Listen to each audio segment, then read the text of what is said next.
दोस्तों, आज की वीडियो में एंड तक जरूर बने रहिएगा क्योंकि इससे बहुत इंपॉर्टेंट एक टैक्स प्लानिंग हम लोग करने वाले हैं जिसमें बहुत सारे लोग आईटीआर फाइल करते समय गलतियां करते हैं और उसमें नोटिस आने की संभावना बढ़ जाती है। एक इम्पॉर्टेंट चेंज आया है आईटीआर 4 के अंदर। जो भी लोग प्रिजम्पटिव स्कीम ऑफ टैक्सेशन को फाइल करते हुए आईटीआर 4 फाइल करते आए हैं अभी तक, चाहे बिजनेस के केस में या प्रोफेशन के केस में, तो उसमें कुछ इंपॉर्टेंट बैलेंस शीट से रिलेटेड इंफॉर्मेशन होती थी जो अब तक डिस्क्लोज करनी होती थी और अब उनके अंदर कुछ चेंजेस आए कि हमें एडिशनल इन्फो देनी पड़ेगी with respect to bank account balances. तो अगर हम वहां पे कोई गलती करते हैं या फिर अभी तक जितनी मैंडेटरी इंफॉर्मेशन हम देते चले आए हैं उनमें हमने गलतियां की हैं तो उनका क्या इम्पैक्ट पड़ सकता है हमारे ऊपर इन टर्म्स ऑफ नोटिसेस और टैक्स और पेनल्टीज के फॉर्म में, वो हम इस वीडियो के अंदर डिस्कस करेंगे। तो सबसे पहले कॉन्सेप्ट समझ लेते हैं कि होता क्या है। आप अभी तक देखते आए हो सेक्शन 44 एडी या एडीए या 44 ए, कोई भी प्रिजम्पटिव स्कीम ऑफ टैक्सेशन आप अगर ऑप्ट करते हो तो उसमें नॉर्मली लोग क्या करते हैं, मैक्सिमम बिजनेस जो भी आईटीआर फाइल कर रहे हैं वो इसी सेक्शन को ऑप्ट कर लेते हैं और यूट्यूब के अंदर देख के या कहीं पर एडवाइजरी देख के अपना आईटीआर खुद से फाइल कर लेते हैं, कंसल्टेंट्स की हेल्प नहीं लेते हैं और उसमें उनको प्रॉब्लम्स आती हैं, फेस करना पड़ता है इन टर्म्स ऑफ नोटिस। मैक्सिमम लोग जो आईटीआर फाइल कर रहे हैं वो प्रिजम्पटिव बेसिस के ऊपर ही कर रहे हैं। तो उसमें क्या होता है कि जैसे सेक्शन के अंदर डिफाइंड है कि अगर आप डिजिटल बिजनेस कैरी ऑन कर रहे हो तो आपको 8% तक का मिनिमम प्रॉफिट डिस्क्लोज उसमें करना है और अगर आप वही ट्रांजेक्शंस अगर आप डिजिटल बिजनेस कैरी ऑन कर रहे हो तो आपको 6% तक का उसमें मिनिमम प्रॉफिट डिस्क्लोज करना है। अदरवाइज आप 8% प्रॉफिट डिस्क्लोज कर सकते हो अगर आप अपना पेमेंट कैश में रिसीव कर रहे हो, ग्रॉस एसेट्स आपकी कैश में। तो ये सारी कंडीशंस हमने ऑलरेडी डिस्कस करी हुई हैं, इसके ऊपर हमने वीडियोस बनाई हुई हैं, आप हमारे चैनल पे जाके देख सकते हो। वो हम दोबारा से डिस्कस नहीं करेंगे कि क्या लिमिट्स हैं और कब आपको टैक्स ऑडिट कराने पड़ेंगे, उसके ऊपर भी वीडियोस हैं। हम यहाँ बात करेंगे अगर आप इस सेक्शन को ऑप्ट करते हो और अपना आईटीआर 4 फाइल करते हो तो आईटीआर 4 के अंदर एक मैंडेटरी डिस्क्लोजर है बैलेंस शीट का जिसके अंदर आपको सन्ड्री क्रेडिटर्स के बैलेंस, सन्ड्री डेटर्स के बैलेंस, इन्वेंट्रीज के बैलेंस, कैश इन हैंड के बैलेंस, ये सब बैलेंसेस डिस्क्लोज करने होते हैं जो नॉर्मली लोग क्या करते हैं, या तो जीरो डाल देते हैं या कुछ भी नहीं डालते हैं क्योंकि वो मैंडेटरी है तो उसमें कुछ ना कुछ फिगर डालनी पड़ती है और उसके बाद अपने आईटीआर को फाइल कर देते हैं। तो देखिए एक चीज समझिएगा कि अगर गवर्नमेंट आपसे बोल रहा है कि आपको मिनिमम 6% या 8% प्रॉफिट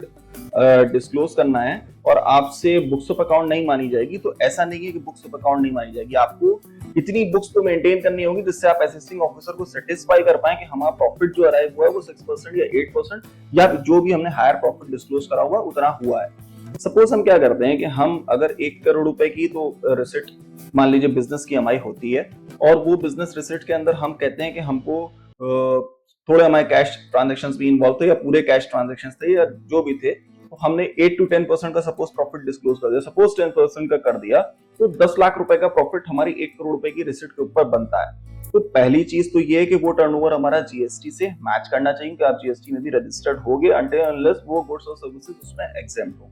दूसरी चीज ये है कि जब हम बोलते हैं कि 10 लाख रुपए का हमने प्रॉफिट अर्न किया है तो हमारे उस पर्टिकुलर ईयर के इन्वेस्टमेंट्स, हमारे पास balance in cash, balance in bank ज्यादा नहीं होना चाहिए, हो सकता है लेकिन वो एक स्पेशल सर्कमस्टांसेस हैं, वो भी हम डिस्कस करेंगे। ज्यादा इन द सेंस कि सपोज आपने 10 लाख रुपए के प्रॉफिट डिस्क्लोज कर दिया, 1 करोड़ रुपए का 10%, और उसके बाद आप अपना एफडीआर के इन्वेस्टमेंट दिखा रहे हो 50 लाख रुपीस, तो वो एफडीआर आपने नई जो बनाई है, जो आपके एसएफटी रिटर्न से रिपोर्टिंग हुई, वो एफडीआर के लिए आपके पास एडिशनल 40 लाख रुपीस आए कहां से,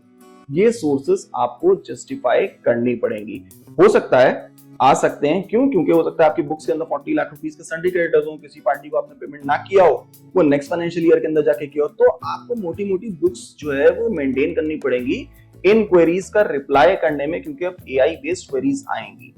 तो अब इसी कॉन्सेप्ट को ध्यान में रखते हुए एक एडिशनल चीज मैंडेटरी कर दी गई है आईटीआर 4 के अंदर, वो है disclosure of bank balances. Means अगर आपके बैंक अकाउंट्स जितने भी आप मेंटेन कर रहे हो जो डोरमेंट नहीं है, तो आपको बताना है कि हमारे बैंक के अंदर सपोज उस 1 करोड़ रुपए में से 10 लाख रुपए का हमने प्रॉफिट डिस्क्लोज किया और हमारे बैंक के अंदर बैलेंसेस है 15 लाख रुपीस,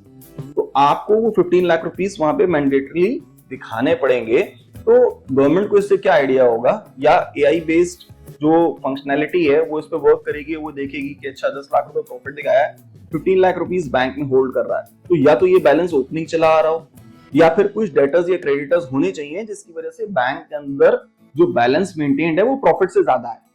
तो इन चीजों को आपको ध्यान रखना है। इस बार जो आप क्लोजिंग बैलेंस डालोगे वो नेक्स्ट ईयर का ओपनिंग बन जाएगा। तो आपकी फिगर्स धीरे धीरे सिंगल एंट्री मोड पे ब्लॉक होती जा रही है और गवर्नमेंट के पास सारा डेटा पहुंच रहा है कि आप जितना प्रॉफिट अर्न कर रहे हो एक्चुअल में उतने इन्वेस्टमेंट्स और बैंक डिपॉजिट्स भी आपके मेंटेन हो रहे हो, उससे ज्यादा तो नहीं है। मतलब आप मिनिमम 6% 8% डिस्क्लोज कर लो, बिजनेस में आपके प्रॉफिट हो मान लिया 20% 30%, तो वो जो अनडिस्क्लोज्ड इन्वेस्टमेंट्स अनडिस्क्लोज्ड इनकम्स होंगी उसके ऊपर आपको हैवी टैक्स देना पड़ सकता है 60 से 80% तक का, इंक्लूडिंग पेनल्टीज। तो आपको इन चीजों का ध्यान रखना है। तो यही एक इंपॉर्टेंट चीज थी जो आप तक कन्वे करनी थी, क्योंकि मैक्सिमम लोग जो बिजनेस एंड प्रोफेशन के अंदर अपने आईटीआर फाइल कर रहे हैं वो प्रिजम्पटिव स्कीम ऑफ टैक्सेशन को ऑप्ट करते हुए कर रहे हैं, खुद से कर रहे हैं, प्रोफेशनल्स की हेल्प नहीं ले रहे हैं। तो जब भी आप अपनी ये बैलेंस शीट को भरें तो बहुत इंपॉर्टेंट है कि आप उस पर ध्यान दें, क्योंकि आपका प्रॉफिट इन सारी चीजों से लिंक करके अब देखा जाएगा कि कहीं पर आपने प्रॉफिट को हाइड तो नहीं किया या कम तो नहीं दिखाया, या फिर कंसेप्चुअली आपने ये तो नहीं समझा है कि हमको 6% या 8% ही दिखाना है, उससे ज्यादा डिस्क्लोज नहीं करना। आप जो एक्चुअल प्रॉफिट है आपको डिस्क्लोज करो, जितना आप अपनी सोर्सेज जस्टिफाई करो, अपने इन्वेस्टमेंट्स को जस्टिफाई कर पाओ, आपको करना है। तो चलिए अब हम एक बार आईटीआर के अंदर आपको दिखा देते हैं जहां पे लिखा हुआ है कि कौन कौन से कॉलम्स के अंदर हमको मैंडेटरी डिस्क्लोज करना है अपने एसेट्स और लायबिलिटीज के बारे में। तो दोस्तों आप देख सकते हो ये नोटिफिकेशन है जो 30/5/2026 को आई थी, जिसके अंदर आईटीआर फॉर्म के अंदर ITR number 1 and ITR number 4 आपका नोटिफाई किया गया था। तो इसमें हम चलिए सबसे पहले देखते हैं कि आईटीआर 4 के अंदर उस जगह पे जो मैं बात कर रहा हूं क्या चेंजेस है। देखो आप ये देखिए financial particulars of the business ये आपको डिस्क्लोज करनी है। यहाँ पे आप देख सकते हो ये सारे आपके बिल्कुल बैलेंस शीट की तरीके,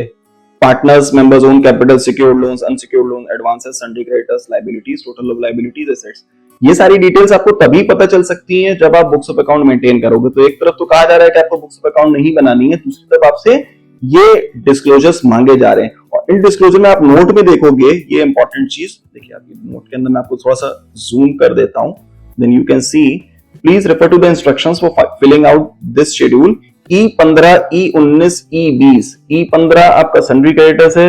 E19 आपका इन्वेंट्रीज है, E20 आपका सन्ड्री डेटर्स है, E21 आपका बैलेंस विद बैंक है, ये भी अब इंक्लूड कर लिया गया, E22 कैश इन हैंड है। तो आपको ये चीजें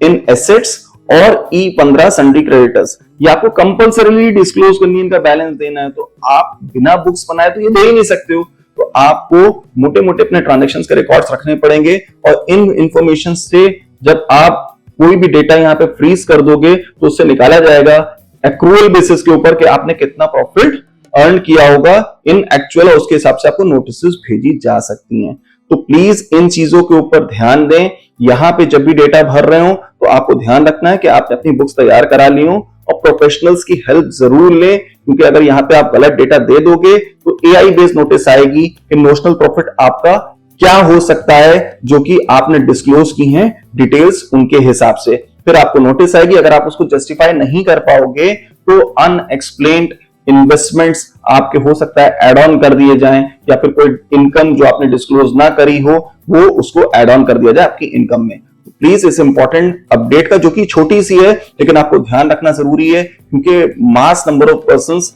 आपका आईटीआर 4 ही फाइल कर रहे हैं, तो उनको इससे इंपॉर्टेंट हेल्प मिलेगी। वो लोग भी जो YouTube वीडियोस देख के अपना आईटीआर फाइल करते हैं, तो प्लीज इस इंफॉर्मेशन को ध्यान दीजिएगा ताकि आपको कोई भी प्रॉब्लम ना फेस करनी पड़ सके in terms of penalties and notices. So अगर आपको इससे हेल्प मिली हो तो इस वीडियो को अपने फ्रेंड्स के साथ जो भी अपना आईटीआर प्रिजम्पटिव इनकम के साथ फाइल करते हैं तो उनको जरूर शेयर करें, ताकि वो भी इस इंफॉर्मेशन को जान सकें और यहाँ पे करेक्ट डिस्क्लोजर्स कर सकें। Thank you so much for watching this video. अगर कोई भी आपको क्वेरी फिर भी है तो आप मुझे कमेंट के अंदर बता सकते हो, हम केस स्पेसिफिक भी डिस्कस कर सकते हैं कि क्या आपके केस में प्रॉब्लम आ रही हो, आपको क्या डिस्क्लोज करना चाहिए। ठीक है, थैंक यू सो मच।